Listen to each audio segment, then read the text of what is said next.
नेपाल सरकार मन्त्री परिषदको 2082 कार्तिक 17 गतेको बैठकका मुख्य निर्णयहरू यस प्रकार रहेका छन्। 1. वैदेशिक रोजगार न्यायाधिकरणको सदस्यमा सहन्यायाधिवक्ता श्री घनश्याम ओझालाई तोक्ने निर्णय भएको छ। 2. बेपत्ता पारिएका व्यक्तिको छानबिन, सत्य निरूपण तथा मेलमिलाप कोष सञ्चालन नियमावली 2082 स्वीकृत गर्ने निर्णय भएको छ।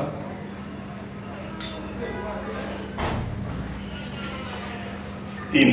नेपालको राष्ट्रहित, सुशासन तथा भ्रष्टाचार नियन्त्रणका माग राखी जेन्जी पुस्ताद्वारा 2082 भदौ 23 र 24 गते गरिएको प्रदर्शनका क्रममा काठमाडौँ लगायत मुलुकका विभिन्न भागमा मृत्यु भएका 45 जना व्यक्तिहरूलाई राज्यको तर्फबाट शहीद घोषणा गर्ने निर्णय भएको छ।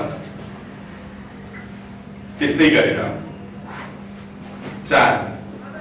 विपद संकटग्रस्त क्षेत्र घोषणा भएको इलाम जिल्लाका प्रभावित स्थानीय तहहरूलाई सहयोग उपलब्ध गराउन आवश्यक पर्ने रकम जम्मा 5 करोड 30 लाख विपद व्यवस्थापन कोषमा जम्मा गर्ने निर्णय भएको छ। अहिले यो चाहिँ खास गरेर गृह मन्त्रालय अन्तर्गत रहेको सम्भवतः सहसचिवको नेतृत्वमा रहेको समितिबाट चाहिँ र अरू विभिन्न जिल्ला प्रशासन कार्यालय, अरू सरकारवालाहरू, अब सुरक्षा निकाय सबैतिरबाट आएको यो अध्ययन जुन गरियो, त्यो अध्ययन मार्फत चाहिँ नि अहिले 45 जना व्यक्तिहरूलाई चाहिँ शहीद घोषणा गरिएको छ।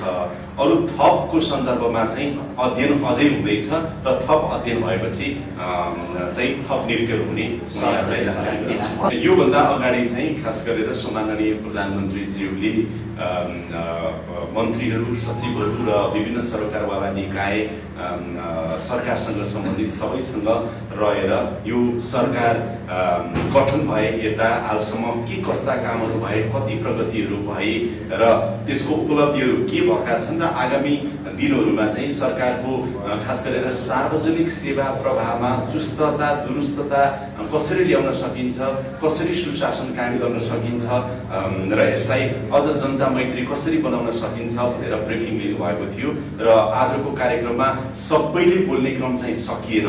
आज खास गरेर मन्त्री परिषदको पनि बैठक भएकोले 10-12 जना भन्दा बढी चाहिँ मन्त्रालयका सचिवहरूले प्रदेश तहबाट पनि त्यो ठाउँहरूमा, ती मन्त्रालयहरूमा भएका प्रगतिहरू र अब का प्राथमिकताहरूको विषयमा उहाँहरूले कुराहरू राख्नु भएको छ।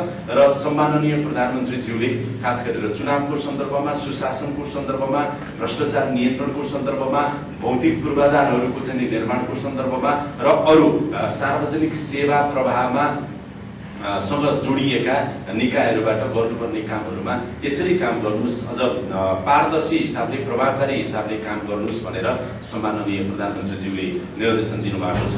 र बाँकी खास गरेर यो बैठक पछि पनि जारी रहनेछ, अर्को दिन पनि जारी रहनेछ, त्यो यहाँहरूलाई खबर प्राप्त हुन्छ। अहिले त्यस्तो उहाँले केही पनि बताउनु भएको छैन, हामीले सुनेको पनि छैनौँ र बाँकी कुराहरू चाहिँ पछि अब उहाँले नै यसबारेमा थप जानकारी गराउनुहुन्छ होला। धेरै धन्यवाद।